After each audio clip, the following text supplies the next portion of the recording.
Knock, knock, here we go. We're back. We're back. Welcome to Beacon of Speech. What is Beacon of Speech about? It's about selling freedom of speech to everyone.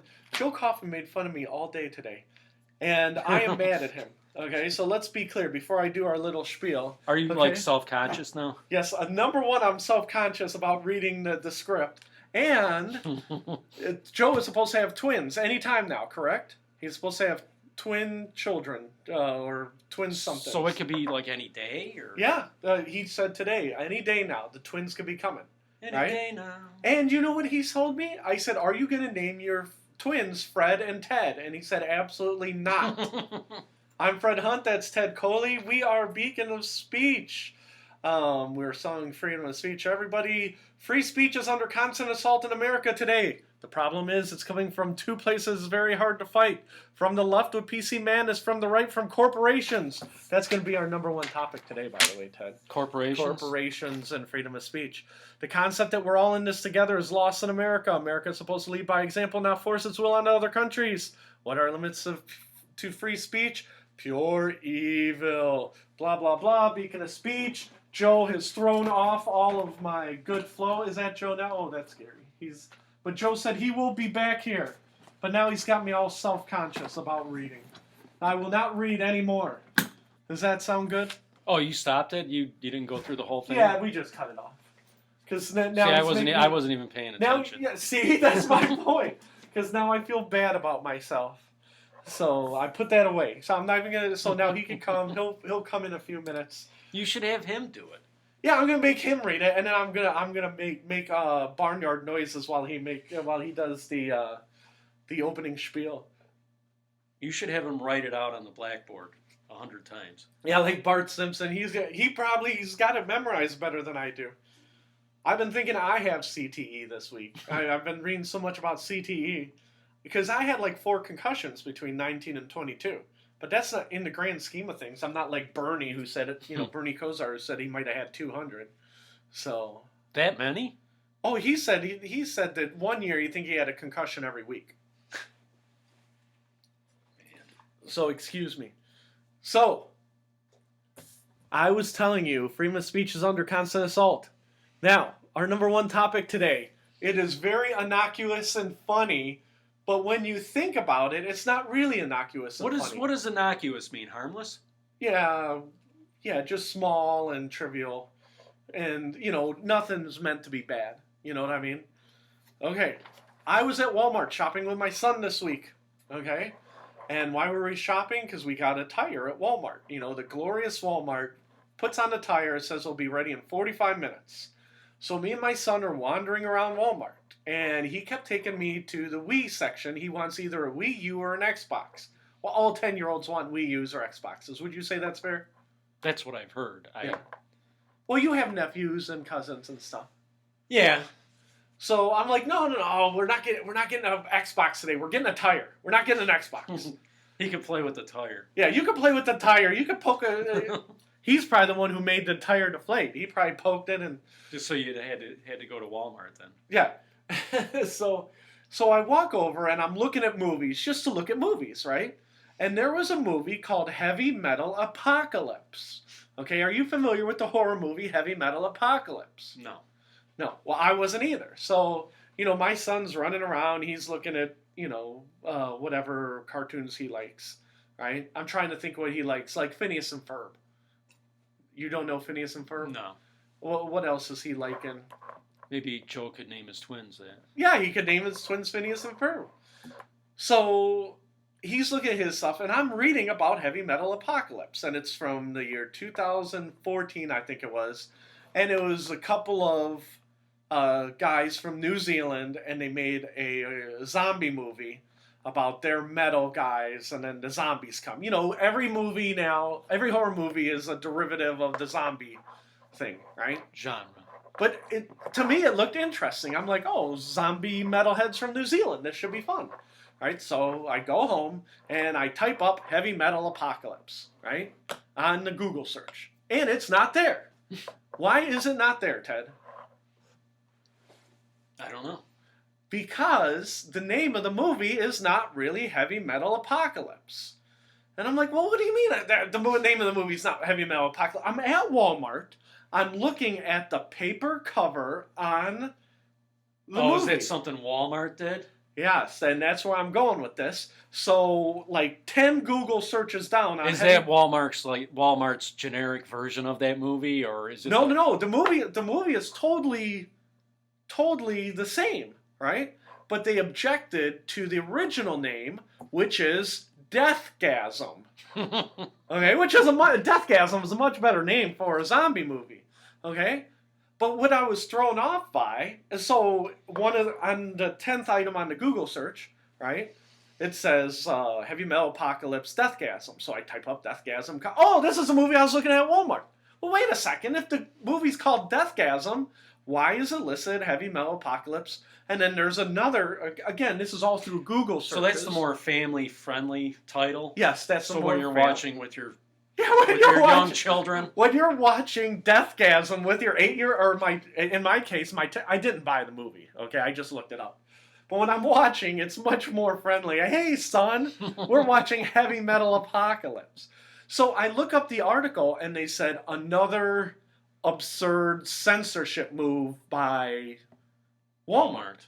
And all I could think of is I'm walking through Walmart, and me and my son were trying to kill 45 minutes, right? We were looking at guns, right? Me and my son.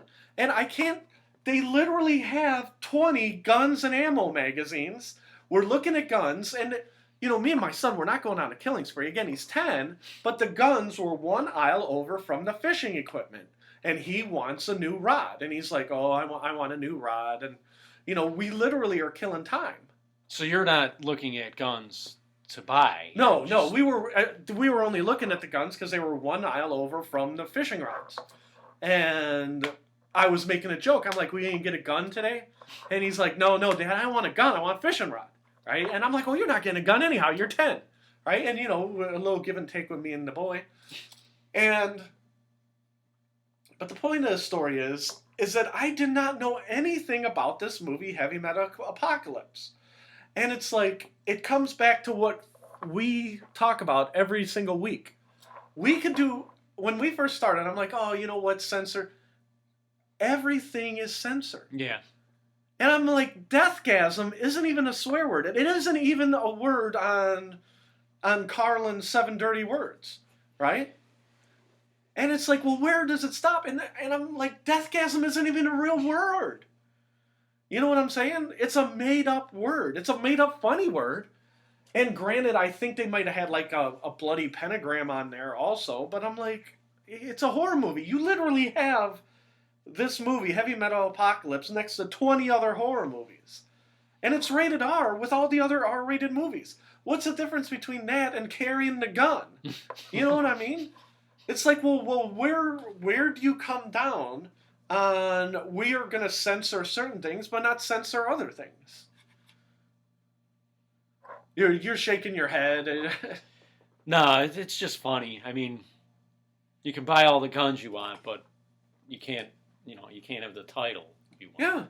Yeah, and this whole thing, you hear all this stuff about Walmart this, Walmart that, and it always comes back to, well, you can still buy a gun at Walmart, but you can't buy X at Walmart. You can't buy Y at Walmart. Today, you can't buy Deathgasm at Walmart. Well, the Walmart people would be like, well, you can buy it, you just have to... And we didn't change any of the content of the film, but it goes back to who's the gatekeepers.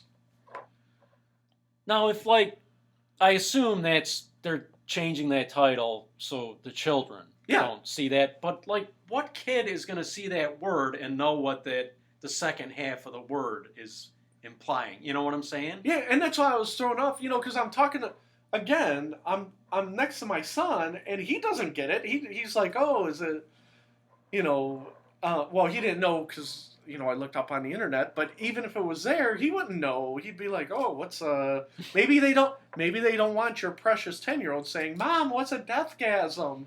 You know what I mean? Oh, well, guess what? Hey, Mom, what's a semi-automatic, whatever gun? I'm not a big gun guy, so I apologize. If your kid asks that, you just tell him to shut up. Yeah. our parents used to. Yeah, exactly. What's this? Shut up. And well, but that's the whole thing. The whole argument of you don't want to make it uncomfortable. Well, my son, he could have been asking me questions about the guns. You know what I mean? Oh, well, now me and my son are going to have to have an uncomfortable conversation about guns because they were at Walmart. All I wanted was a tire, Ted. And it was funny because I know this doesn't have anything to do with horror movies, right? But we bought McDonald's, and, that's another way to, die. You can get to McDonald's at the Walmart. We're eating McDonald's while we're, going through Walmart. What's more dangerous? The movie, or if we ate Walmart every day, or ate McDonald's at Walmart every day.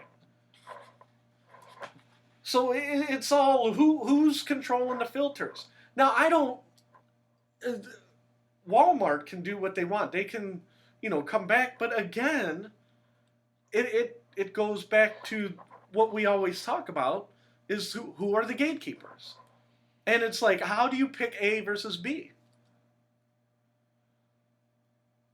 I know Ted is going to go home. You're going to have to try and explain what a deathgasm is to your nephews when they hear the webcast. No, I was just thinking, it's like, now, it's like when I was a kid, it's like, my parents never explained anything to me. Yeah. No, they tell you to shut up. No, it's like you'll know when you're older. Yeah, it's like now, it's like, oh, how are you going to explain violence to your children? It's like, my parents never explained anything to me. Yeah, I remember playing Friday the 13th video games. What are you doing? Nothing. I mean, was it like that for you? I mean, yeah. Did your parents talk to you about stuff like, like there was a shooting here, and, what's your feelings on that? It's like... No, every once in a while, because I used to watch news. I remember reading a newspaper, watching the news, and I would be worried about it, and my parents would be like, why are you worried about it? That was in Tennessee. Yeah, but what if it happened here? Well, you're in Ohio. You're not in Tennessee. I'm like, okay, well, that's fine. So there wasn't a lot of talking. And there was a lot of, well, why would you be worried about that? Why would you be worried about the nuclear war? They probably bombed New York and LA first. Oh! But we're in Cleveland. And that will be next. See, the thing is that my parents never explained anything to me, and I never asked them. But it's sort of like the chicken or the egg. Yeah. Did I not ask them because they told me to shut up when I would ask them, or, Yeah. No, I talked a lot. I'm sure you could tell. I talked a lot when I was a kid. So, but if I asked my mom, she would explain some stuff. My dad was more of the... Get out of here. Yeah, more like that. He's a good dad, though. But yeah, like me and you talk about all the time. They're old school. You would ask him something. Shut up, I can't hear the TV. See that TV? It's on. Trying to watch Kirk and Spock. That was one of the things we watched a lot of when I was a kid. That's one. Star Trek? I remember like every Sunday night, we'd watch Star Trek, and I would watch it with my dad, and we would watch Kung Fu. Yeah. And what was another big one? I didn't like Kung Fu. Wild Wild West. I liked that. Did you watch Hee Haw? No, my dad did watch Hee Haw. But I mean, your dad and my dad probably watched close to the same things. Yeah. And if you didn't like it, there weren't 4 TVs in the house. Well, if you don't like it, you can go outside and play in the mud. Okay, well, I'm going to go outside and play in the mud. And play with a tire. Yeah, play with the tire. We took you to the tire store to get you this tire. Go roll it. You go play in the mud, and then you come inside all muddy. Why are you so muddy? Well, you told me to play in the mud. Yeah, we just described our 10 years of our childhood in 30 seconds. Yeah. No, my dad used to watch Hee Haw, too. Yeah. I always hated that show. You know what? I thought there were some funny parts. The problem with Hee Haw was there's too much bad country between the funny parts. Yeah, what was that on, like Saturday night? Yeah, I think that was Saturday night. And they would pop up out of the cornfield. I'm like, okay, I'm going to go out and play. And that's the thing, There were some nice-looking girls on there, though. Oh, yeah. Well, I mean, it's like anything. It seems like almost any show that's popular has good-looking girls on it. I mean, you turn on channel 61 and you're watching the Spanish network, and they're like, oh, let's in Spanish, let's cut to Esmeralda or whatever. And, the hot girl. Hey, there's a reason to watch this show. We're going to watch Spanish news because that girl is hot. Almost every show has a hot girl on it. How many people would be watching Big Bang Theory if there was no Penny? So, I mean, you could slice and dice any way you want there. I keep looking at the door because I keep hearing doors opening and shutting. I keep expecting Joe to come through here, but I think he's avoiding us today. I think what happened today is Ted had to do a route, and I was inside because we had to pick up some new vans for our company. Well, hi Tina, bye Tina. Poor Joe was stuck with me all day, and I think Joe has had enough of me because Ted knows my prep. I got papers all over the table, right? I got the magazine that we want to do today. I got the outline. I got the Beacon of Speech thing that I read every week. What is Beacon of Speech? It's selling freedom of speech to everyone. But so today I cut out an article for Joe Kaufman and I handed it to him. And I told you about this, right? I don't know. Oh, and see that newspaper on top of the water cooler? Go ahead and grab that. I don't know if that'll reach. What does that say? There was like a knife on top of it. Oh, no, not the knife. Booby trap? Yeah, the knife is the booby trap. Read the top line. Go ahead and read it out loud.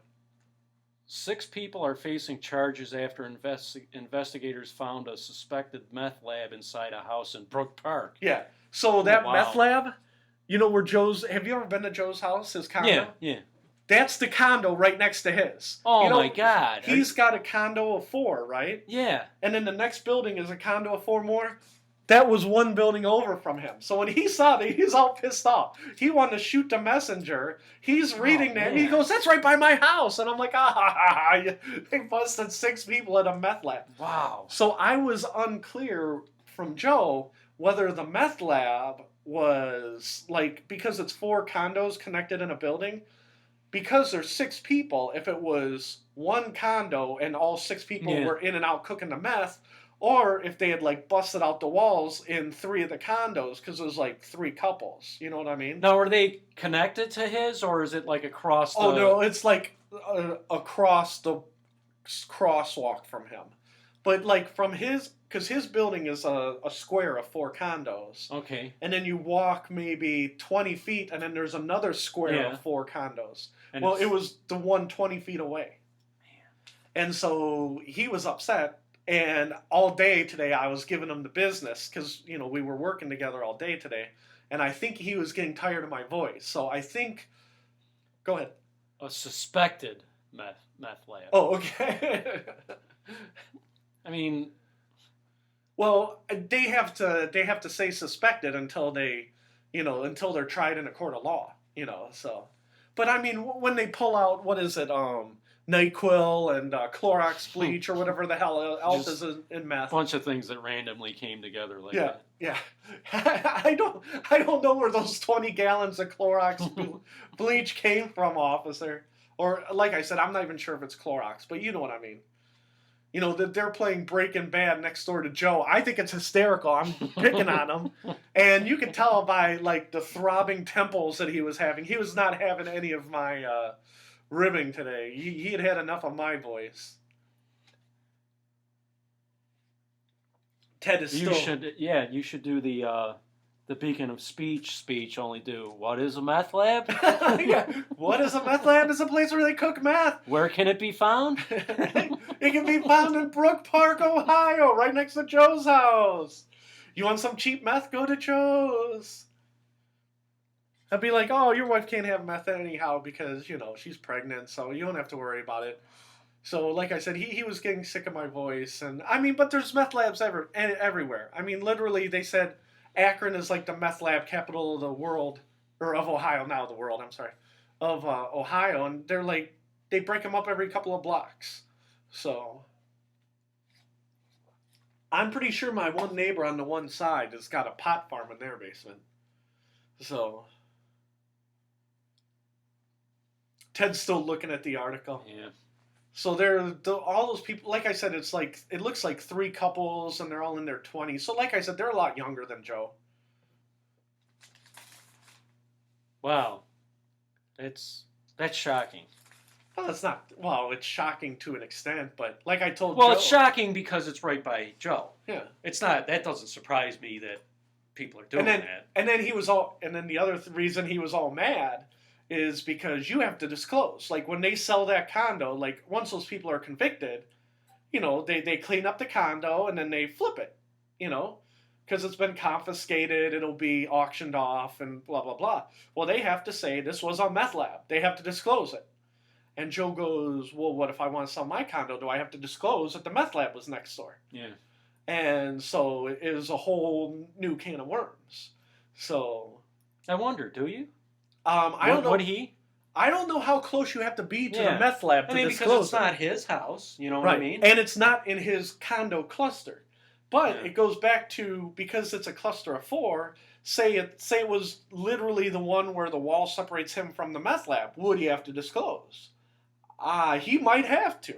Because it's the next building over, I don't think he does. You know what I mean? I think for some reason, because it's outside of the building, but again, I'm not a lawyer. You know what I mean? I don't know what the case... Right now, I'm speculating what state of Ohio law is. But again, it's funny because it's Joe, and every time I would just keep going on and on about the meth lab, and the veins are popping off his forehead. Who found this? That's funny because last night, I was online and my wife, she was on one computer, I'm on the other computer. She sent me a message and said, "This is right across the street from Joe. Make sure you show him this." Right? So it was on Cleveland.com last night, and then it was in the Cleveland Plain Dealer this morning. I came right to the Plain Dealer. I'm like, oh, they have yesterday's news today, right? So I went, I found it, I gave it to Joe this morning. He's reading it. He's turning all red. He's getting all mad.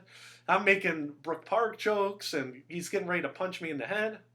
Okay, so he just found out. He found out about it this morning when I showed him the article. Okay, even though... I mean, were there at some point were there cop cars? Oh, there had to be, but he did not know. He did not know it then. Correct.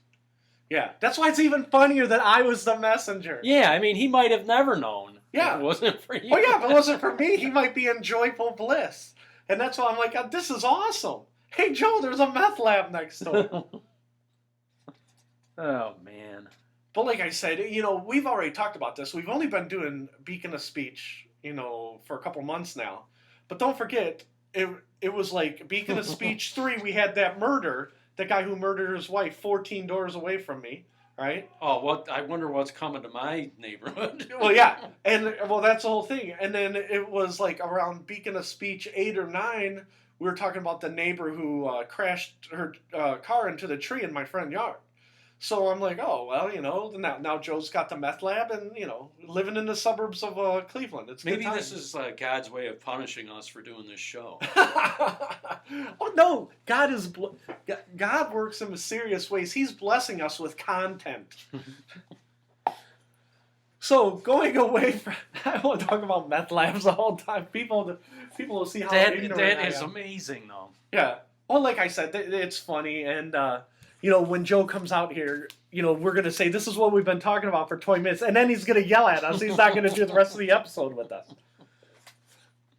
Let's go to predictions next. Is that okay? I was thinking, is there any way you could get, use the intercom to say, hey, Joe, get back here. We want to talk about the meth lab. Yeah. We should... He would go right to his car. My wife keeps texting me in the middle of the show. Maybe we should text Joe. Come talk about meth lab. He'll come in here yelling. I'm sick of you two. I'm never doing another episode of this crappy show again.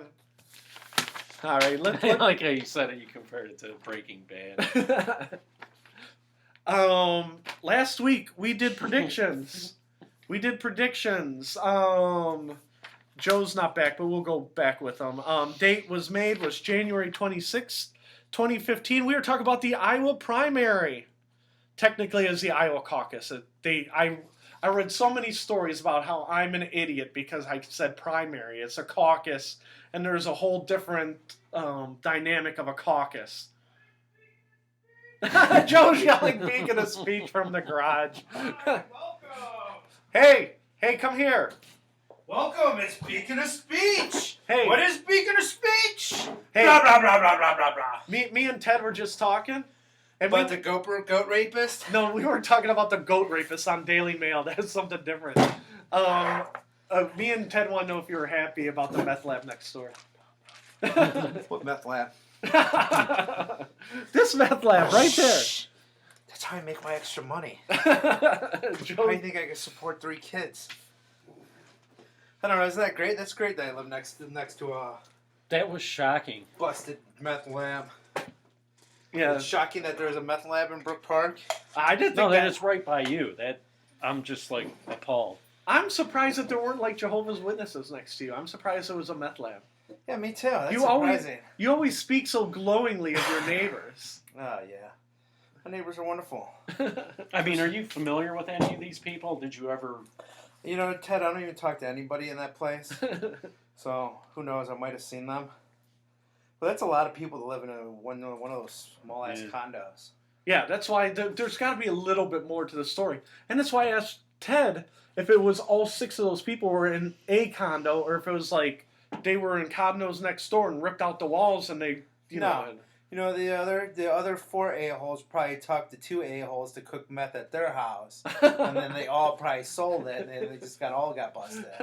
You know? They probably just picked the 2 dumb ones out of the group and be like, hey, why don't you make the meth lab at your house? You know, but that's funny. How they get busted anyways? Probably all the meth smell. It was a welfare check. Oh, was So that they what it had was? kids there too. Well, that's nice. They were, I guess, the social services were checking. Is that? Yeah, welfare check. Oh yeah, I guess if social services is You would- checking, it would have to be Now I don't know what's involved in a meth lab, but don't you think if you had strangers coming over, you would try to cover it up? You know what I mean? You would think. I mean, obviously these people aren't too bright. That's why they got caught. And plus, why the hell would you do it at your house with your 4-year-old right there? Oh, honey, just sit right there and watch some Dora Explorer. Mommy's gonna go in the kitchen and start making her new batch of meth. Yeah, we were confused. Right? Yeah. I didn't watch Breaking Bad. I'm only familiar with, the references and stuff. Yeah. What exactly is in meth? Isn't bleach in meth? How the hell should I know? I look like a fucking meth. Oh, they're your neighbors! Okay, so what, Don't you talk to your neighbors? everybody lives there has to know how to make meth. Hey, just in case I get busted, this is how you make meth to keep this going, okay? That's Pass how the recipe down. That's how we all pay for all of our condos. So You did. We all have meth labs in each condo. You didn't have your neighbor. The neighbor didn't come over. And It's like passing recipes for like spaghetti sauce or something. Hey, Johnny, you got that recipe for that sauce you You made? didn't say we're 6 bottles short, 6 NyQuil bottles short. Do you have any extra NyQuil? Hey, we there? need some more Sudafed. Can you go to the store and somehow get like 8 more tablets? We don't have any more lighter fluid. Do you have a gallon of it? Yeah, Can when you get some methylamine? We need some more. Well, maybe next week I'll look up on, and I'm sure this won't red flag me with the government, but maybe I'll look up what's in meth and see. Sudafed. Is and it a whole Sudafed? bunch of other I crap. thought it was NyQuil, bleach, and then like 2 other things. It's not NyQuil, it's Sudafed? No, yeah. It's something in there. Because I know we were talking about Or you Walmart do before. like methylamine like they did in Breaking Bad, I guess. Well, that's the thing. I know at Walmart, if you go in and you buy certain ingredients and like, just say it was bleach, okay? If you go in there and you buy 10 gallons of bleach, it flags you. Yeah. So, and I know it's also with the... NyQuil too. They called me NyQuil for too. NyQuil the other day. It's Yeah. like, I need your driver's license. I got to scan it. I mean, what do you mean you got to scan it? I just want NyQuil. I had a bad sinus infection. Yeah. I said, I just want this so I can sleep, lady. I said, I'm dying. What do you mean you need to card me? It's like I'm buying a bottle of booze. Yeah, she card me, and then they scan it. You know? Oh, that? yeah. They scan it, so if you come back there and you try to buy it again, they know that you've been going around trying to buy it. Up. and that's just because of that, right? I guess so. Well, I know they that, did that with Sudafed too. I think. Yeah, because I'm not for sure. I just know, like, Jamarcus Russell, the football player, Yeah. he had gotten all kinds of trouble because he was mixing alcohol with cold medicine. And when I was reading the article, they said, oh, yeah, there's a bunch of cold medicines where they flag you, cold and flu medicine. If you Yeah. buy more than 2 or you look like you're 22, I mean, you get carded, you get flagged, all kinds of good stuff. I don't know who would want to take cough medicine or NyQuil to drink to get messed up. Once you're messed up, you want to try new things. Let's just go get a bottle of booze. Now, who's Jamarcus Russell? He was the number 1 draft pick, like in 2000. Was he the quarterback for the Raiders? Yeah, the Raiders. Yeah. And they said he could throw a football 80 yards sitting down, but once they got him up there, he couldn't read defenses. Everything came at him too fast, and he needed to get drunk a lot, I guess. I don't know. Yeah. He was out of the league super fast. And then I remember him, though. then Al Davis said, "I ain't paying him. This guy sucks." Well, that's not how it works. You have a contract. Well, we cut him. Yeah, but you signed him to a guaranteed contract.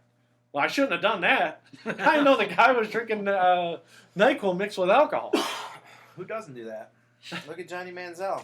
Well, yeah, that's where we were gonna go to, but we literally I can't just believe you asked me what like I know what's in meth. Hey, by the way, since all your neighbors are meth fucking cooks, what's in meth?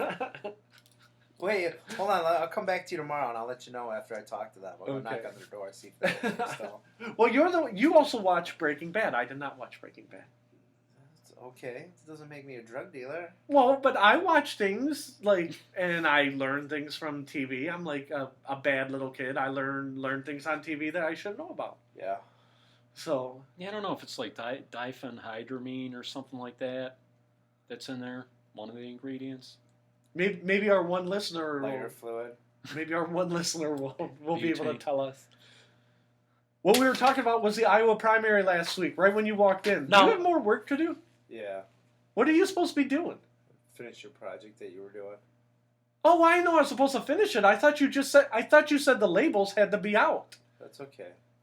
Well, I would have wrapped it, but I thought the That's labels okay. had to be out to scan. That's okay. Was I really supposed to wrap it up? Oh no, that was Neil's. Never mind. Oh, you're wrapping the Neil project, not the Fred project. Yeah. Okay. What's going on is We don't have to Joe talk about this. This is kind of has boring. black wrap. Oh, you don't want Shrink wrap. you don't want to talk about black Shrink wrap? shrink wrap versus clear shrink wrap? You want to use the black shrink wrap to shrink up the Oh, body. To shrink wrap the body after you kill somebody. We we can't talk about this. This is company secrets. What is? Black shrink wrap versus clear shrink wrap. Yeah. Okay, well go shrink wrap and come back. Yeah. Well, no, I'm good. What's up? Let's hear about the Iowa. Iowa caucus. Yeah. Okay. Cockeye. First of all, what we were saying is it's not a primary; it was the caucus. Now, and when there's you a said you difference. got more complaints about that, that implies that people are listening, right? Well, just Dave so far. Okay. People are just going on there that we know are just hitting dislike, just to be. Thumbs down. Yeah, I gotta thank him for that. Hey, but you know what? You got even bad publicity is publicity, right? Yep. So, hopefully, he tells all his friends how much he hates us, Yeah. and about how we ramble on about making meth. Iowa primaries or Iowa caucus. I keep messing it up. Fred said Trump was going to win by 30. Fred was dead wrong. Ted said Cruz would win by 5%. Actually, you were close. Cruz won by like 3 or 4%. Yeah. So you were almost spot on. Yeah, I remember saying that Cruz was going to win. I just didn't remember what it. Yeah. the So you were percentage. right. Wow. And Joe said Trump was going to win by a lot because Iowans hate people from Mexico. Yeah. And you were wrong. Me and you were both wrong. So when we need our political news, we're going to go to Ted Coley. So Ted, you were absolutely right. Okay, so Ted, you get the prediction, and then the second thing was Trump was not going to be on the Fox debate. Yeah, right? we were both right on that, right? And it said Trump would not be at the debate. Fred said that. Ted said Trump would not be at the debate. You were right. Joe said he will show up at the debate. Joe, you were 0 for 2. Oh, darn. We get to laugh at you. Oh. But then at the end, and I didn't write it down, at the end of our predictions, we said what would be higher rated, the debate or the Trump event. Yeah. And I read an article about it the day after, and they said, I think I said that I thought the Trump debate would be rated higher, but I didn't write it down. Or not the Trump debate, but the Trump event. Yeah. And I was wrong. They said that the Fox News debate killed the CNN veterans event. Yeah. But they said also it wasn't fair. It was like comparing apples to oranges because Fox had been promoting, the debate for weeks and weeks, and CNN literally like threw slop together, and then I think it was CNBC or MSNBC or one of those, or Headline News ran the second part. So they said it wasn't even a full telecast on CNN. It was like the first hour was CNN, and then the second hour was at another news station with less outlets. And they said logistically, the eyeballs, there weren't as many eyeballs on the second part of the event as was on the debate. It just sounds boring. Yeah, Joe's looking through the tube. I ground the show right to the hall. We were having fun. You know what? On that note, I'm going to go back and finish shrink wrapping my project. Shrink. I'm going to go shrimp wrap my Shrink project. wrap your project and then come back. I'll be back. Come back. Shrimp wrap. Yeah, I've been stumbling over words. Like I said, like I can't concentrate. It's like the CTE. Like I said, I got CTE on the brain. I've been reading so much about it this week. And then 2 weeks ago, Kevin Kiley got in trouble on 92.3 The Fan. We'll go super fast. And it said what was going to happen to Kevin Kiley for saying that women don't belong in football as football coaches. Yeah, I remember you telling me that. Yeah, and I made the prediction he would get a 2-day suspension without pay. I was wrong again. Did I make a prediction on that? No, you said that you didn't have enough information. I said he would. I don't even remember us making predictions on that. Yeah, we went super fast. Maybe I have a concussion. But I said he was going to get a 2-day suspension without pay. He actually got nothing. I was surprised. And again, I wish I worked for instead of. No offense to you, Ted, but I wish we were working for 92.3 because Kevin Kiley, they stuck up for him. They didn't throw him under the bus. I mean, maybe behind closed doors they yelled at him. You don't think our place would do that? I would have been. Fred, you're suspended without pay for 2 weeks. The policies of Iron Mountain are very clear cut. So now I feel bad because I've been waiting for Joe to come, and then we talked about the Iowa caucuses, and then we chased them away, and now we're already done with the Iowa caucuses. How we doing? Excuse me, how we doing on time? We're doing good. Okay, the next thing I wanted to talk about before Joe comes back. First of all, let me show you this.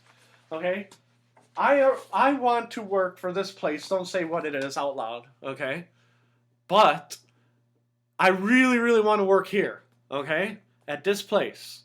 What are there 2 places? No. This is where you got sent it to, and this is the place. Right? Okay. I already sent it there once, but they didn't write me back. And I'm like, so I wrote them another letter. I'm like, please hire us. We'll take huge pay cuts from our day jobs to come work for you. So the second letter just said, please? Yeah, it's like begging. Please hire us. So yeah, they're probably listening to this and they're like, this guy screeches like a weasel. We can't hire him. And basically, I'm like, the business model is for you to screw us, and as long as we're getting paid, we will not say anything. We'll, again, we had to do some layoffs where we work, and we're not going to talk about it, but I feel like, I can't tell if it's the CTE or if I'm extra jaded because of the layoffs. Maybe you should send them a letter where you're going to threaten to harm yourself. Yeah. You got it. I'm going to harm myself unless you hire me. This is the 3rd time in a row that our company has had layoffs. And within that week, we've heard news of record growth record profits. Oh, really? There was record profits here? Yeah, compared to blah, blah, blah. And because we're a worldwide company, I might have missed the first part, so maybe like this is our best year in South America in history, but it's like, well, that's South America, that's not here. So I don't even want to speculate. I just don't even want to talk about it. I'm just super jaded about it. So now does Dave know about these record profits? No, I don't think he's gonna want to know about those either. Because like I said, literally, somebody gets laid off and they're like, oh, well, but in Brazil we're making we're making record profits, so it drove our thing. So it's like, well, then why, if we're making all this money, well, you got to stay ahead of the curve. You know what I mean? Okay, well, let's not talk about this anymore. Number 2, popular science. Now, I have no problems with popular science. I actually like reading popular science. Now, should I have not said his name? I think you're okay. Dave's a very generic name. Okay. But you said it before, didn't you? Yeah. On here? Yeah, I Okay. think we're okay. That's what I thought. Popular See, I'm science. telling. Maybe I do have a concussion because I can't even remember that. Popular Science is a very popular magazine, right? I like it. Do you like Popular Science? Yeah, I mean, I don't read it a lot, but... So every week I try and bring a magazine. Would you say that's fairly accurate? I try and bring a magazine every week. I try not to have the same magazine every week, but I know we did get a Popular Science like last November. There's 2 things I want to complain about. Well, one I want to talk about. The other thing I want to complain about. Now, do you ever read Popular Mechanics? Almost never. Almost never, you said? I like Popular Science better. But I have read Popular Mechanics. So anyhow, the 2 things I want to talk about in this magazine is right here on page 6. See this smug-looking guy right here? He's the editor of Popular Science. Okay, I'm showing you that guy. Okay, see that guy's picture? Yeah. New year, new era. For nearly 144 years, Popular Science has arrived at your doorstep, in your mailbox, or on your newsstand just about the middle of each month.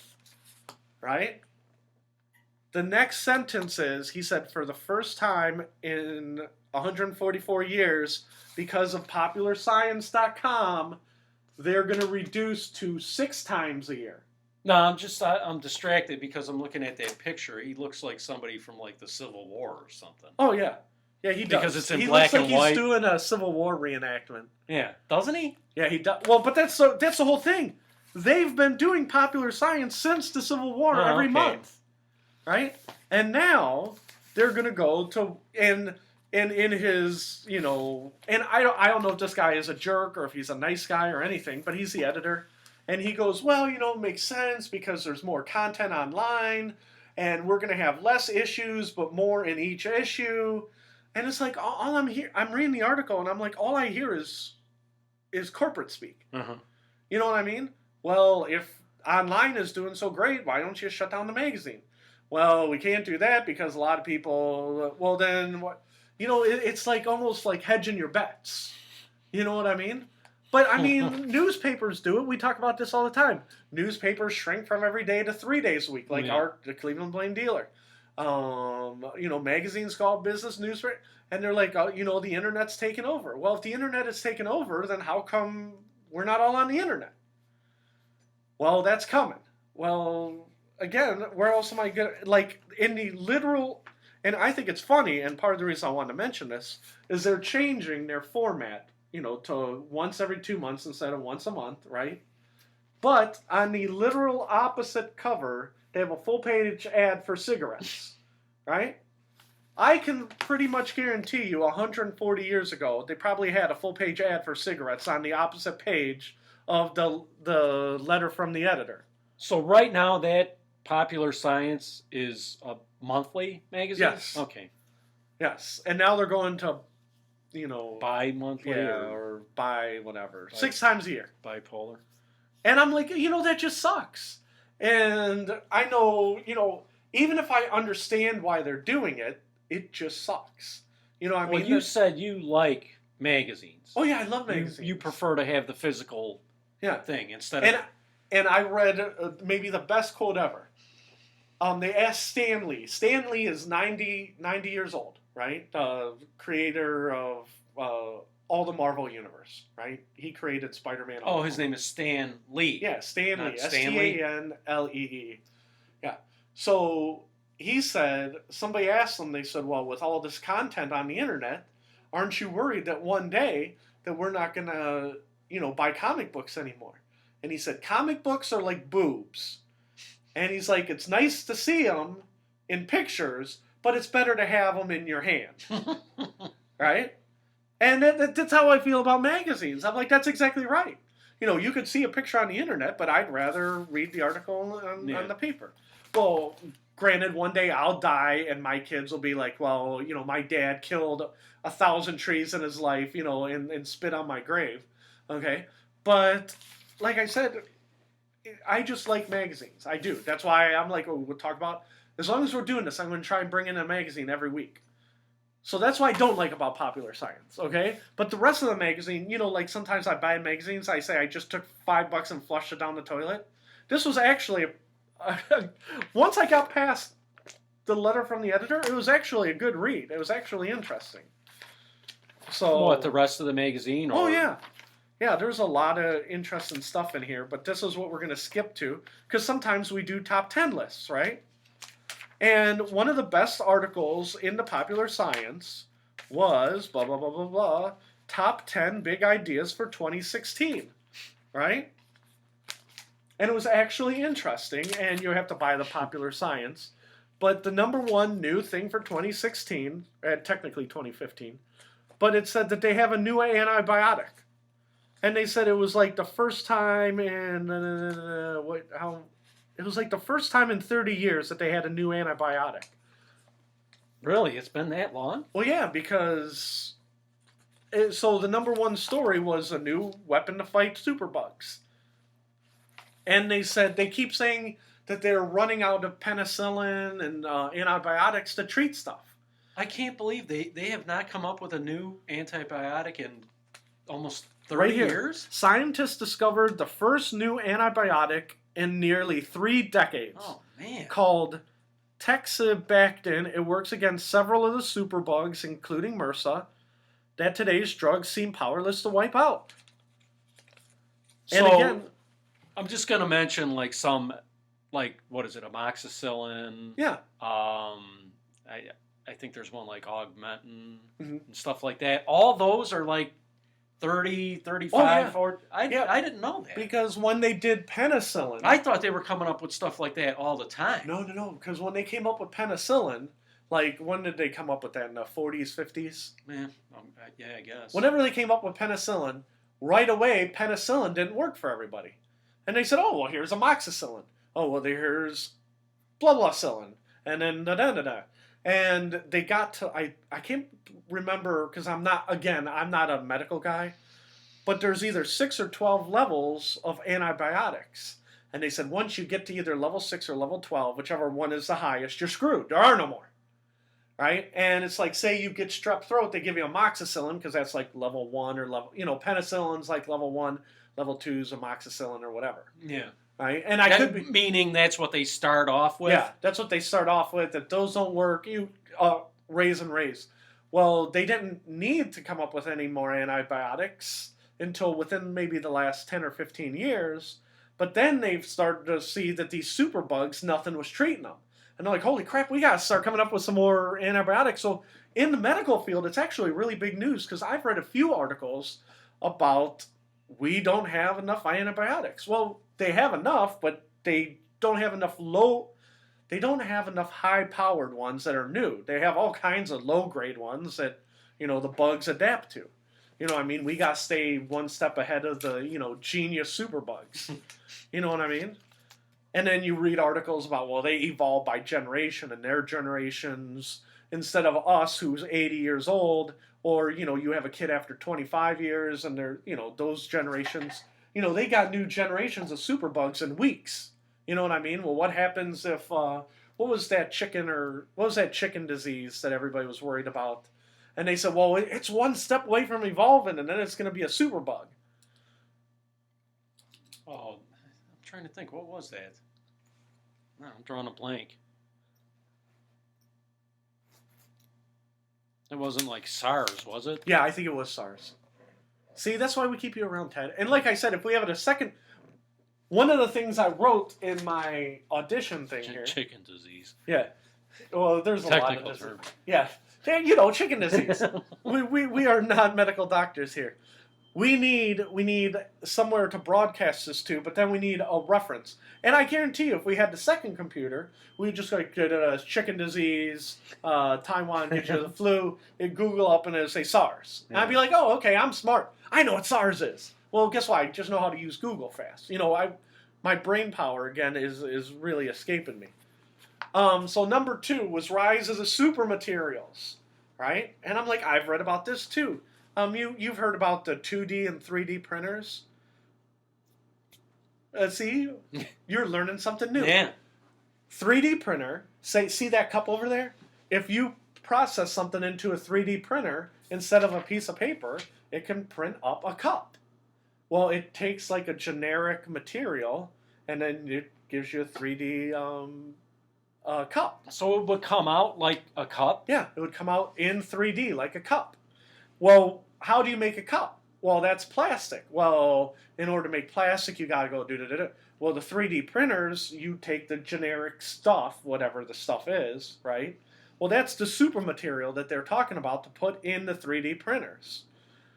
And so, since you're not even familiar with 3D printers, you're learning all kinds of new stuff from Do you Popular think that Science. we would ever get a 3D printer here?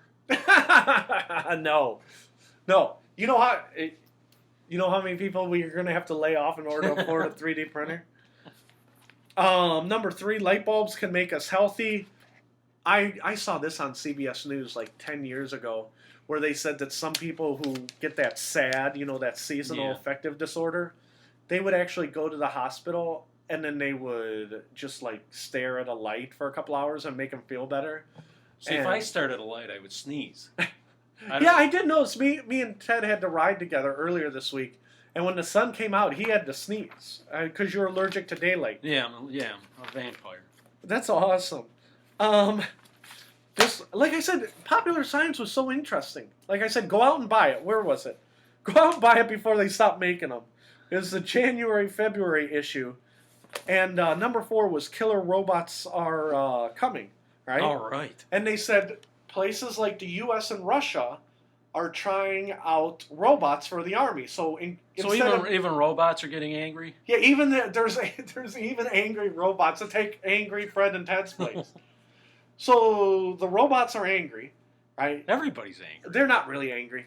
What they're doing is they're trying to justify it as, we don't want people to die, we want robots to die. Say you shoot the robots are trying to justify it, or no, the people are trying to. We're looking into robot warfare to save people's lives.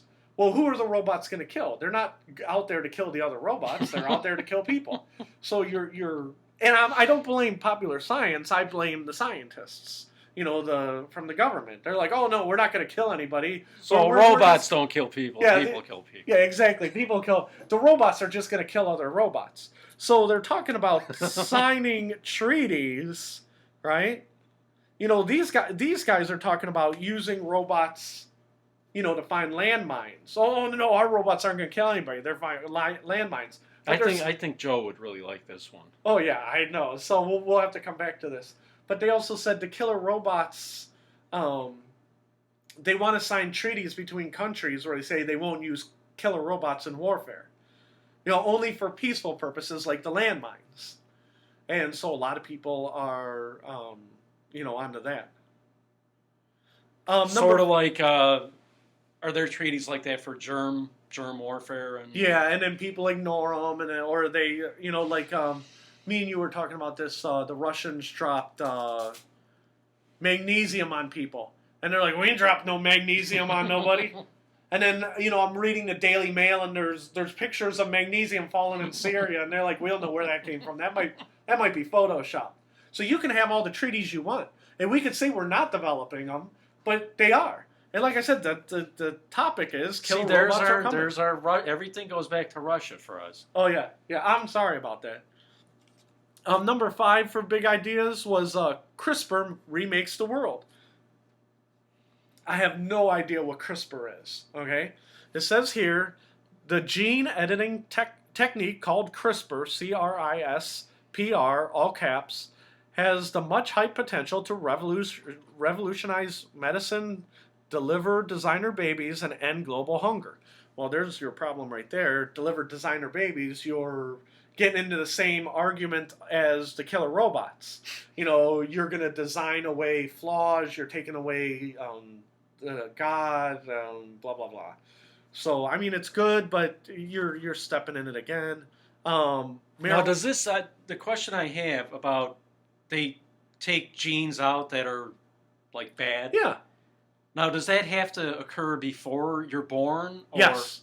Okay, so like this wouldn't help us. Right? No, we're screwed. We- They're talking about like in vitro where you can Yeah. manipulate it at that level, or maybe when the baby is, I think, maybe once say the baby's 1 month old, and then they find out that it has like the breast cancer gene. Yeah.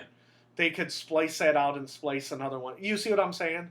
But again, But you can't do that with us. Right? no, we're screwed. I'm screwed. You're screwed. Joe's screwed. Steve's screwed. We're all screwed. So yeah. But again, these are all potential big ideas. This is not all here. You know what I mean? So number 6, marijuana reaches new highs. We're all talking about better, stronger, more available marijuana. I think that was like our second episode. We were talking about marijuana for an hour and a half. Number 7, year of the zettabyte. It says by the end of 2016, Cisco estimates that that internet traffic will bypass 1 zettabyte. For those who think storage in the relatable terms of a smartphone, a zettabyte is 1,000 exabytes, which translates into 1 trillion gigabytes. And yet, we're laying people off. Or roughly 300 trillion photos of your baby and your dog. Okay, we won't talk about that. Number 8, can pollution be inherited? Most people know that an individual's environment has clear health effects. So if we're polluted by the environment, we may be able to pass some of that on to our children. Yay! Yay! None of my brain cells are getting transferred, but some smog that I breathed in. Number 9, second act for space exploration. I think that's awesome because they're talking about the Kuiper Belt. We were talking about Planet X just a couple of weeks ago. They're saying that the new generation of spacecraft we don't know what the hell's in the Kuiper Belt, and that's just going to open everything else. I mean, we're not going to learn that much more about Mars or Venus, you know what I mean? But, when we get out to the Kuiper Belt, it's a whole new world, close new stars. I think that's great. And according to number 10, internet for everyone.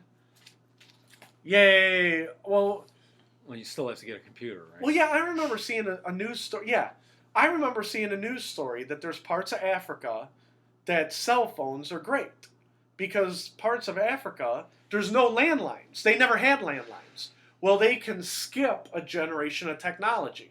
They can go from like telegraph to cell phone and skip the whole landline thing. Well, it's the same thing. Internet for everyone.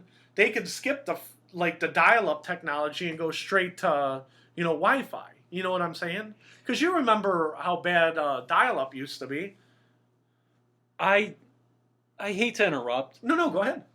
But I saw, how like when you're driving, like usually like at the end of a exit ramp, you'll see a guy standing there with a sign that says homeless. Or yeah, especially in Akron. They wait at the end of the ramps, yeah. I swear I saw one of those guys and he was talking on a cell phone. Oh, yeah.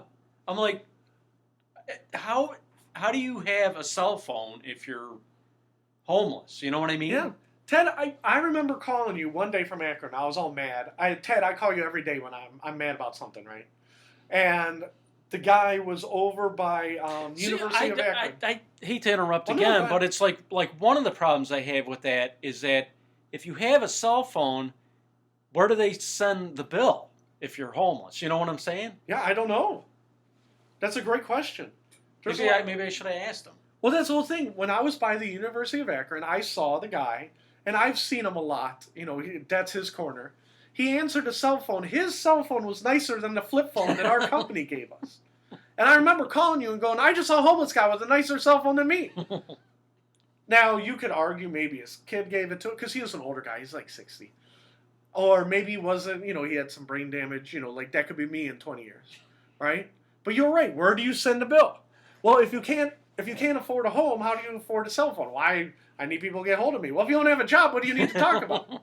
You should be worried about getting some food. Where does he charge it, too? Yeah, where do you charge the cell phone? That's great.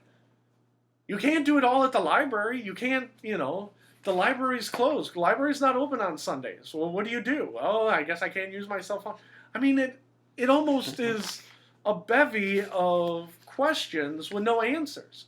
And then if you ask, let's just say that I really wanted to know, okay? And I stop, and I know which homeless guy, in my head I got a picture of him. Okay, if I see him, I'm like, hey, buddy, come here. Yeah, you got some money for me? You got some money? No. I just want to know, where do you charge your cell phone? That guy would be swearing at me. He'd probably spit on me and say, get the hell out of here. Right? He's not going to be like my friend. He's not going to be like, you're not going to give me any money? You just want to know where I charge my cell phone? Get the hell out of here. You know, he'll probably start beating on the van. And that is funny, though. Who is he talking to, you know? Yeah. Is he talking to his other homeless friends who have cell phones? Yeah, I'm at the ramp in Akron. Yeah, they're probably bitching. Like, you know, people aren't giving me anything. Yeah, nobody's giving me any money today. Don't they know I got a cell phone bill? Yeah. How am I gonna pay the cell phone bill if these cheap bastards don't give me any money? That is funny. It's like, who is he talking to? Yeah, and like I said, there's so many questions. Like, Ted, I could have rolled down the window. You know, hey, who are you talking to? None of your goddamn business. I'm busy. Yeah, I'm busy. I got some money. Oh, wait, I'll call you right back. Yeah, and that's why I'm confused by it all. Okay. I mean, there's nothing funny about somebody being homeless. Well, that's the whole thing. Until that's why they have a cell horrible. phone. Yeah. Ted, I'll usually I ask you after the episode. I'm gonna give this to you because this is actually a really good read, and I read all about Bitcoins at the library while I was waiting for my wife last week. There's another article about Bitcoins. I think that's interesting as hell. So, but we're not going to talk about it because it confuses me so much. I can't get off that. I'm thinking, I don't even have a cell phone. Yeah, a homeless guy has a cell phone and I don't. Yeah. Well, and that's why I was so mad when I called you, because I remember my uncle works for an airline. Okay, he works for a major airline, and he has like an iPhone 4. Okay, what are we up to now? iPhone 6? Oh, I have no idea. And he was saying, oh, yeah, I got an older cell phone. I got an iPhone 4. I said, you got an older cell phone. I got a flip phone from Verizon. Oh, no, it's not Verizon, is it? I want to besmirch Verizon. What's the new? AT&T, I think. Yeah, I got a flip phone from AT&T, and I open it up. He goes, I had that phone 10 years ago, three phones ago. I said, well, I don't know what to tell you. I said, talk to my boss. All right? Did you ever tell Steve that a homeless guy had a better phone? Oh, than you? no, that was during our quiet period when we weren't communicating well. What do you think he would say if you told him that? We can't afford nice cell phones for everyone. If we bought everybody iPhones, no, we'd have to lay more people off. Yeah. So, blah, blah, blah. Next, and like I said, if you get, again, almost every week, I say go buy the magazine, go buy the Popular Science. It was a really good read. And like I said, I thought it was better than if I would have went online. So, and like I said, buy whatever cigarettes that they're selling, or else they won't be in print anymore. You can advertise cigarettes on the internet, right? Oh, I have no idea. Because you have to be allowed to advertise them in magazines, or it wouldn't be in the Popular Science, right? I don't know. Unless, because maybe they don't have... Go back to the front. Here, I'm grabbing the magazine out of Ted's hand. Now, because it's an all-natural cigarette, does that have anything to do with it? Because it's all-natural tobacco, is that like a caveat? Like you can't do cigarette ads in magazines unless it's all-natural or something? I don't know. Oh, I don't know. Like I said, people say we should ban smoking. I say, okay, ban smoking. Then no more tax revenue. Oh, we can't ban smoking. Well, then quit complaining about it. Let people, one of the biggest pet peeves I have in life is these sports stadiums paid for by sin taxes. Yep. They tell you not to smoke, and then you can't even smoke at the places that the smoking paid for. Yep. Now, I think smoking's bad. If you want to ban it. But don't be a hypocrite and say, no, we're going to use all the tax money for this. It's either good or I shouldn't say good. It's either bad and should be banned, or it's like everything else. Everything will kill you at some point. Yeah, I was thinking about that the other day, and it actually makes me mad. Yeah. I mean, not only should you allow people to smoke there, the stadium should be like in the shape of a cigarette. Yeah. with like smoke coming out of the top. And if you want, and say, you know what, there's going to be all natural cigarettes. They're not good for you, but Thomas Jefferson smoked them. And you want to ban like 10 ingredients that are like in a Marlboro, then do that. That's fine. But don't turn around and take that money and use it to build stadiums and say, oh, where else are we going to get the money? But the sin tax, it's not just cigarettes; it's also alcohol too, right? Yeah, it is. Make like one of the stadiums like in the shape of a beer can. But and this is where I would argue with you, Ted. If you go up to the stadium, you can buy $10 beers. Yeah. You can buy $110 beers. I'd be happy as crap. The problem I have is it's smoking. Tobacco pays for that stadium, but you can't smoke. Yeah. Oh, I know. Alcohol also paid for that stadium, but you can drink yourself. You can drink yourself silly. You could drink yourself silly, pass out in the thing, and your friends take pictures of you and post on the internet. I'm at Cleveland Browns Stadium, passed out on, and the Browns would be like, "Oh, that doesn't happen." I saw it on Joe's phone. I've seen pictures on Joe's phone of people pass out at Cleveland Browns Stadium. Oh, that was 5 years ago before we cracked down on that. Yeah. I can watch any NFL game. I can watch. I was just gonna say that the Browns will say that doesn't happen. I'm thinking it probably happens on their team. yeah. It was probably Johnny Manziel doing it. But yeah, and that's the whole thing.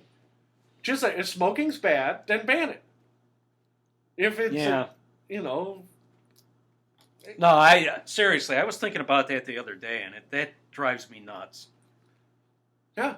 If you're like, I don't want to be associated with smoking, well, then don't be associated. Well, we'd like money. Well, yeah, everybody. I would like money for our webcasts. Like I said, I got the thing in my hand. I'm showing it to Ted again.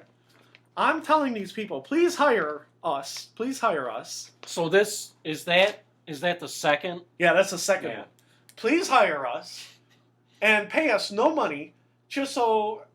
Well, I shouldn't say no money, a little money, because we got to live. You know what I mean? Well, when did you send the first one? About a month ago. But I'm sending the second one saying, hey, I got a great business plan. You don't have to pay me or Ted. Well, Ted's probably mad. He's over there thinking, no, you got to pay us, dumbass. You got to pay us some money.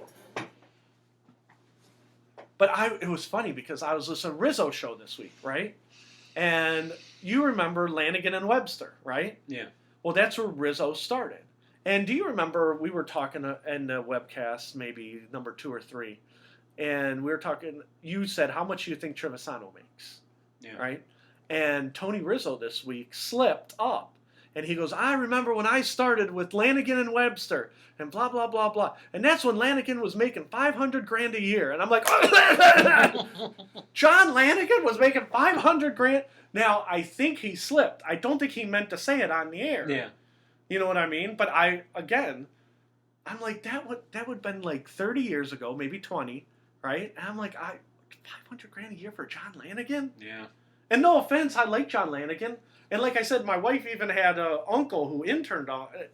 I heard nothing but nice things about John Lanigan, right? But I'm like, I didn't know he was making that kind of money. I thought TV people made that money, but I didn't think Lanigan and Webster made that kind of money. Wow. And that's why, and I'm sure, again, that's a generation ago. I know they're not making that anymore. But you understand, my principle. You know what I mean? So I didn't say, don't pay us anything. I mean, don't pay us anything compared to John Lanigan. You know what I mean? Yeah, tell him you want John Lanigan money. Yeah, I want John Lanigan money. Else I'm not going to do this stinking webcast. Yeah. Where's President Joe when you need him? He's in the back somewhere. All right, we got the top 10 ideas. We started to talk about football. We're going to talk a little bit about in that letter, you should just give like a bunch of ultimatums. Yeah, this is what I want.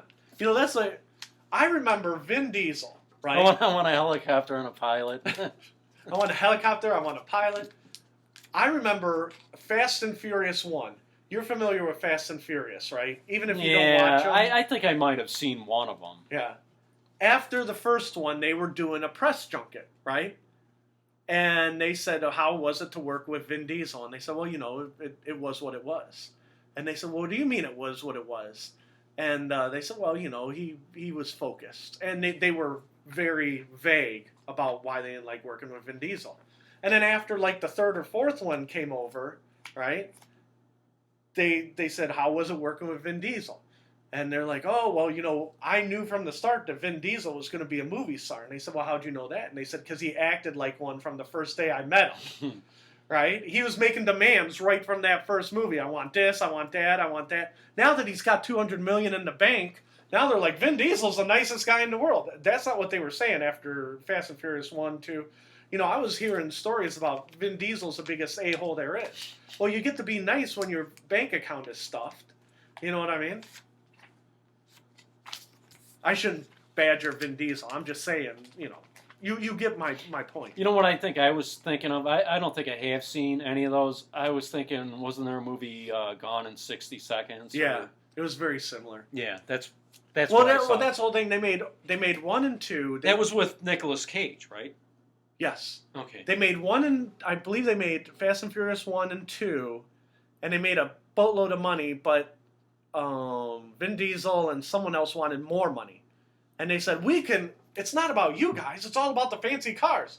We could take a whole bunch of people from Japan and put them in these fancy cars that's going to make money, right? And that was like Fast and Furious 3, maybe it was 4, but Tokyo Drift. And it was in Japan, and all the stars are gone. All the stars of...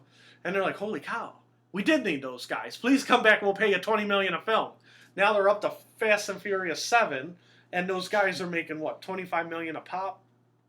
And it's like... So like I said, it's a nice game if you can get it. And again, if Vin Diesel was here, I'd apologize to him because part of my spectrum or my prism is I'm just jealous. Yeah. Flat out jealous. You know what? I'm going to be a jerk to everybody until I make $20 million a film. And then after that, then I'll be nice. Yeah. Oh, well, you know what? I got my toy. Hey, we're all pals. We're all where we belong now. Well. Yeah, aren't you glad that I got derailed? So we're going to talk about the Super Bowl. You ready to talk about the Super Bowl? Yeah. Everybody's making predictions. Everybody is made. Oh, you know what? Let me do this real fast. I cut this out. There's a podcast that was on the Daily Beast today, right? Yeah. Before we get to football, and I had to show you this. The name of the podcast is Sleep With Me, okay? And it is so boring it bores you to sleep. And it's actually really popular because people are so bored with it that they fall asleep. Yeah. Well, there's a lot of insomniacs out there who want to fall asleep. They want to listen to something that's going to put them to sleep.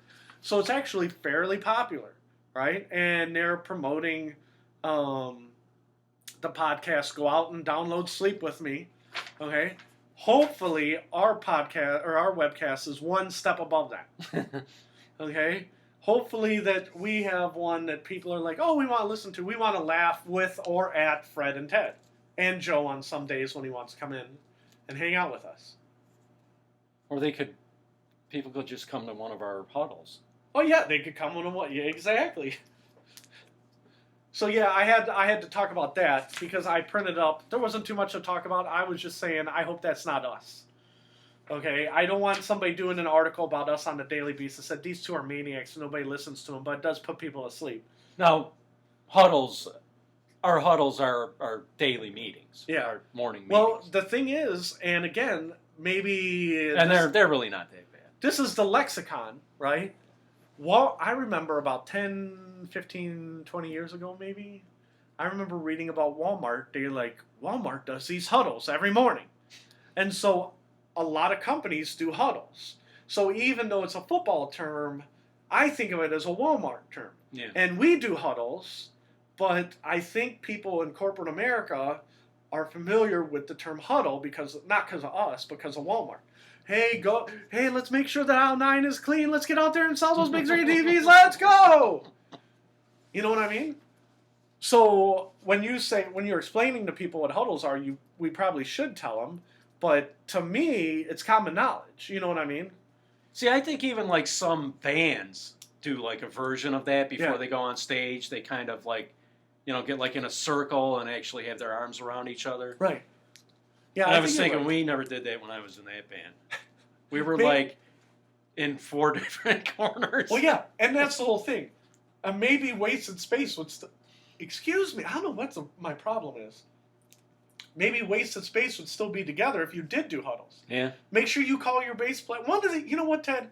What if we ever make any money, which it doesn't look like we're gonna, but if we do ever make any money, we should have your bass player, because you said he was the driving force, right? He was the driving farce. He was the driving. We should have him in and tell stories about Wasted Space. I think that'd be fun. Would you like to see him again, or are you like done with him? Would you, if you never saw him again, that would be fine. Like I have ex-girlfriends, and they're like, I'm like, if I never saw them again, that's fine. You know what I mean? Do you feel that way about your ex-band member? Yeah, kind of. But not all of them. Well, no, not all of them. Some of them you would like to see again. It would be nice to reminisce or have a beer, or, eat breakfast at McDonald's when you're retired. Mm-hmm. Yeah. All right. Well, that's fair. Now, you wouldn't want to have any of your ex-girlfriends on the show? Actually, okay, without being too personal, see this hand? See this hand? There's 5 fingers on this hand, okay? Even though I had a lot of girls that I dated and I was dating some more than a couple of days, I only had sex with less than this many on my hand, right? So there was not that many to choose from. And out of those 3, I would... Number 1, I never want to see again. Number 2 would be good radio, but I don't want to talk to. And number 3, I'm friends with her on Facebook. It wouldn't bother me one way or the other if we were on there. So she's nice. As a matter of fact, the number 3, right? The illustrious number 3, if she was, I think she's single, right? I don't know for a fact because I don't look that close. But I would set her up on a blind date with you. Oh, really? Yes. Because wow. the problem with her was me. You know what I mean? It wasn't her, right? The first 2, the so problem you're like, was... that's like a George Costanza. Yeah. The third one, the problem was me, 100%, okay? And she was nice, no problems, okay? The only problem that would be with you is she's tall. She's like 5'9". So I don't know, you're not 5'9", you're like 5'7", right? Yeah. So I don't know how you would feel about dating a taller girl. But like I said, so, there's not like a flax of them. You know what I mean? I'm not like... who's someone who tore... So it would be like, this is going way back. It'd be like, remember Susan Anton and like Dudley Moore? Yeah. They were a couple, weren't they? I believe they were, yes. God, that's like... yeah, like so if we ago. were in the movie Clerks, all the illustrious number 3, yeah, well, guess what? There weren't that many out there. But, anyhow... And you said you're friends with her on Facebook? Yes, yes. Because she's fine. She's a normal girl. I'm not... And she's single? I think she is, but, I don't keep close tabs. Yeah. Like, maybe she's dating and she's not posting. You know what I mean? So, hi, Joe. How's it going? We got more than one Joe at our office, and the other Joe is here. We love everybody named Joe who works here currently, but everybody named Joe who no longer is with the company, we hate them all. Yeah, I'm trying to think. The Joes are about, 20% of our workforce? Yeah, because we love you, Joe, and we love the other Joe. Right. And we don't like the other Joe that left. Yeah. I don't think anybody did. So when we say Joe, we don't want to get confused. We want to be specific that we love you. Okay. I was telling Ted I was going to give him a kiss earlier today, and I think I made him very uncomfortable. That would make me uncomfortable. Okay. And see, we chased Joe up. If you see the other Joe, tell him to come back because we're going to wrap it up in about 10 minutes. Okay.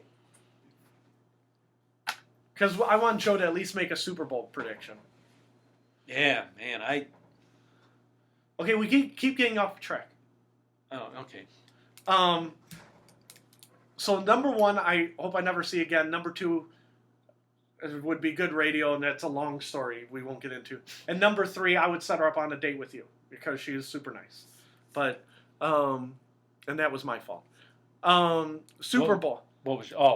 the girls. Yeah. And so anyhow, Super Bowl. I predict. I'm writing this down right now. I gotta get my head out of the past and into the future. Fred predicts. You used to love the Super Bowl. Do you remember when the New York Giants beat the Denver Broncos? I believe it was 52-10. I think it was 39-20. No, the different one. Who beat the Broncos? The Broncos went up 10-0 and then they lost 52-10. Oh, that was the 49ers. The 49ers. 55-10. 55-10. Okay? Yeah. Fred predicts 56-10. Wow. I'm going to go one better. That's how bad Carolina slaughters Denver. Wow. And I think that game is going to be 35-10 at half, and they're just going to pour it on. I mean, I really think Denver is going to keep it close, like it'll be 7-3 at the end of the first quarter or something. And then Carolina is going to put their foot on their throat. So my official Super Bowl prediction, because everybody's making one, Fred predicts Carolina 56 and the Denver Broncos 10. Do you have a prediction for the Super Bowl? Yes. I predict Carolina Okay, Carolina will win. Now, before you say, let me interrupt. Wins. The spread, when I heard this morning, just this morning, it's Friday, Carolina was a 5.5 point Yeah. favorite. Okay, so go ahead and make your prediction. Carolina wins 31-17. 31-17. Oh, so they're covering the spread. Oh, so yeah. it's a moot point. Okay. Yeah. 31-17. So you think that they're going to win big. Yeah. And I think it's going to be a murder. Yeah. I want Denver to win. I don't want Denver to win. Oh, you don't? No, I'm done with Denver. I'm done with them winning. I'm done with John Elway. I'm done with Peyton Manning. I'm done with all You don't of them. want Peyton to get one more? No. Because he has one. Yeah, Super he has Bowl. one. So No. you don't care about Peyton Manning? No, I don't care about any of them. And the only one I even remotely, even this much, care about on Denver is T.J. Ward, because he used to play for the Browns. Yeah. And he said, and again, I don't have the Yeah, script why in did front we of me. let him go? He wanted too much money. Oh, okay. And you know what too much money was? The same amount of money he was making. Right? Like, he literally, I think he went, honestly, I don't have it in front of me, so I could be wrong. Say T.J. Ward was making $5 million a year. I think he's like, I'd like to make $6 million because I'm a good player, blah, blah, blah, blah, blah. And the Browns are like, how about, and their counteroffer was, why don't you test the waters? Like, they didn't even make him a counteroffer. Their counteroffer was 4. Yeah. $1 million less than he's making. Yeah, it was literally like an insult. You know what I mean? And I don't know whether it was $2 million. I don't know whether it was $10 million. I just know that T.J. Ward started the negotiations and said I would like slightly more, and the Browns were like, how about this? How about you test the waters? Like, they didn't even make a counteroffer. And it's like, you know what? I kind of hope T.J. Ward gets a Super Bowl. But other than that, That usually is the trend, right? yeah. But the rest of them, I mean, there's Browns players littered all over the place. Yeah. Like, I just got done seeing an article today. It said that Derek Anderson is the backup quarterback for Carolina. And they said if Carolina wins, Derek Anderson's going to get a Super Bowl ring. He was our quarterback the last time we went to the playoffs in 2007. I can't believe he's still playing. Yeah, and he goes, I wish things would have ended better in Cleveland. You know, they got great fans. We wish them the best of luck. I mean, he wasn't like 10 years later, he wasn't like, screw you, Cleveland. He's like, no, I wish those guys the best of luck. It didn't work out there. You know, I mean, he might not even be that old. It's just that it's. Oh, no, he's old. Is he? Yeah.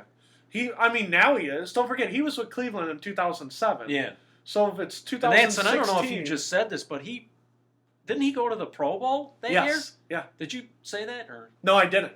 But no, you were right. He did. Yeah, I mean, he had a phenomenal year. Yeah. But that was it. It was just that year. Yeah. And so that's why, he's like, oh, there are other things. But, I mean, he seems like a stand-up guy. So, well, are you rooting for Derek? You know what? At the end of the day, former Browns win everywhere they go except for here. Well, that's not entirely true because a lot of former Browns should wash out of the league. Yeah. You know what I mean? But it just seems like, they end up. But, that's the way it is when there's free agency and blah, blah, blah. And, turnovers. You turn over a GM every 2 years. Every GM's like, oh, well, the reason we stunk is because all these stinky players, I'm going to bring in my guys. And then, you have no continuity. You have no build-up. And so that's why I'm like, oh, okay. We stink again, and I wonder why. Well, maybe you shouldn't have fired everybody from the last regime and maybe took 30 seconds of time to see if any of them were any good. I could be wrong, but I just have like a bad feeling about this Super Bowl. Like it's going to be, like you said, Super Bowls like in the I remember 80s and 90s, every Super Bowl was over by the beginning of the third quarter. I mean, that's just... It was a run of like 12 of 13 years where the winner won by 20. Yeah. And part of the thing is, Ted, is that they had 2 weeks to prepare, right? And so one team, it seemed like, one team partied and the other team was ready. You know what I mean? And then they cut it down to 1 week between, and all of a sudden they had closer games. Well, they're like, well, you know what? We're not getting enough time to get tickets in. We're not having enough hype. What's enough hype? It's a Super Bowl. They said 170 million TVs will be on for a Super Bowl. Is that, or 117 million? I'm sorry, 117 million people will be watching in the this Super Bowl. country. Yeah. And it's like the country's only, that's basically 1 in 3 TVs. And then you wonder what the hell are the other people watching. You know what I mean? I'm watching Netflix, But yeah, so why is a prediction made? Well, of course, this is a Super Bowl. Duh. Super Bowl, duh. Okay. Joe needs to come and make his prediction. Today is the 5th. 16, reveal date. We'll know by next week. We can reveal next week who won the Super Bowl. So we'll fold this up. I just have a bad feeling like it's going to be a bloodbath. Yeah.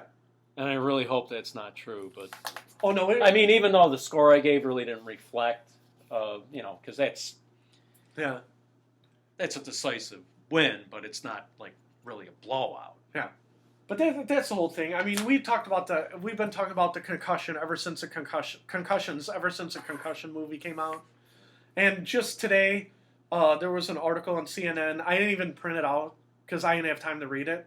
Roger Goodell speaks out about concussions. Tells Good Morning America the NFL is now leading the way. Well, you know what? That's great, Roger Goodell. You can suck balls. You're behind the curve for literally 40 years, and now you're telling people you're leading the way. It's a little too late. Now, is he the one who was too busy to watch the movie? Is that... Yes. Okay. He was too busy to watch the movie, according to his safety and security vice president. Okay. It was him, right, Goodell? Yeah. Yeah. And now, literally a month later, he's like, oh, no, we're ahead of the curve. I did not read the article, so I don't know if he saw the concussion movie. You know why he didn't see the concussion movie? Because he was so busy leading the way. You know what I mean? And that goes back to the, and corporations, we'll bring it full circle back to Walmart and Deathgasm. Sometimes they don't even mean to squash out speech. It's just the nature of the corporation. You know what I mean? Oh, when you said Deathgasm. Yeah. It made me think of Death Blow. Remember that? That was from Seinfeld, right? That was that movie that, Jerry had to... We were talking about Seinfeld in the car today. And I made a Seinfeld reference, and Neil's like, what are you talking about? And I said, Seinfeld. Yeah, I don't think he watched that. And he goes, well, I don't get it. Oh, I remember what we were talking about. We were talking about Joe's kids, and I'm mad because Joe won't name his sons Fred and Ted. Okay? He wants to be on the show, but he doesn't want to name his kids it would Fred be great names for twins. Yeah. Yeah, and I don't understand. I mean, the names are right there, and he doesn't want them. Right? And I hear a door. I'm being tongue-in-cheek. So I'm like, oh, yeah, and we're making a joke about what Joe should be naming his kids to Neil.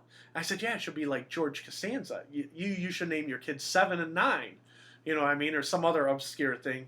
And Neil goes, well, I don't get it. Why would you name your kid after numbers? I said, well, it's like the Seinfeld episode where George, he wanted to name his kid Seven. And then his friends stole it.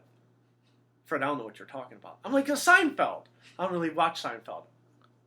You're my age. Everybody watched Seinfeld. What do you mean you don't watch it? Nah. I'm like, you are from New York. I'm like, you grew up in New York and you didn't watch Seinfeld? And he's like, well, I know he's a comedian. And that's why sometimes when we talk about references, you don't know what I'm talking about. I don't know what you're talking about.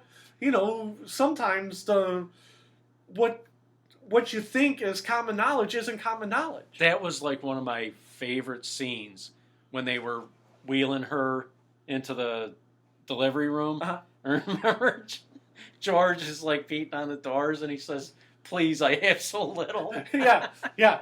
And isn't he screaming 7? Yeah, 7. Yeah. Please, I have so little. Yeah. And then so I'm like all animated. Neil, you know what I'm talking about? He's like, I have no idea what you're talking about. Did he ever watch that show, or I got the impression that if he watched it, he like watched one episode. Yeah. He's like, I don't get why it's so funny. Yeah, I mean, actually, some people are like that. Like Yeah. I'm trying to think, like my sister-in-law, and maybe even my brother too. I don't think they might have tried to watch it and didn't like it. They're probably busy working 24/7. Yeah. I don't want to get you in trouble with your family. We'll leave that alone. The last thing I have is we always have a word for the day. And we were talking, was it 2 weeks ago, that my favorite band, or not word of the day, song of the day. See, I told you, CT's on the brain. Song of the day, this week it's called Tiny Ugly World. It's by the band Alice Donut. And I was telling you guys about Alice Donut a couple weeks ago, and you guys are making fun of me, right? That doesn't sound like us. Yeah, I know. But Tiny Ugly World is kind of a folksy, slow song, which is weird for a punk band. And some guy was dying of level 4 cancer, right? Stage 4 cancer. And they said he was going off chemo. They sent him home to die, right? And one of his dreams was doing an Alice Donut song. So he did Tiny Ugly World, and he played it, and he said that was one of his dreams. He wanted his dream to come true. He wanted to do an Alice Donut song. It was very sad because the meaning of Tiny Ugly World is... When you say he wanted to do an Alice Donut song... Yeah, what he did is he set up a camera, and he got a guitar and a microphone, and then he memorized the song, and then he played it on his couch. Yeah. And then he posted it to the internet. And it was really good because, number one, Tiny Ugly World is all about how the world is so grand and big and you're so small. And, don't you wish you could die in this tiny, ugly world? And, but it's like acoustic guitar type song. Yeah. But the guy nailed it. And he had such emotion. And he's like, oh, that was my dream. Thank you. And so, I saw it on the Alice Donut page or something. And I just thought it was really well done. And I was happy that the guy's dream came true. You know what I mean? So when you say that's the song of the day, do you mean his version of it? Yeah, we'll say his version of it. But I don't remember his name, so let's just say Alice Donut. I mean, you could find, if you go on YouTube and put Tiny Ugly World by Alice Donut, you're not going to have a lot of options. You know what I mean? Where if you Google like something by Katy Perry, there's 10,000 different things. If you Google Tiny Ugly World by Alice Donut, you're going to get like 2 options. Yeah. Now, in the movie, our movie, did you have a song by Alice Donut in there? Did, but I don't remember which Alice Donut song I used.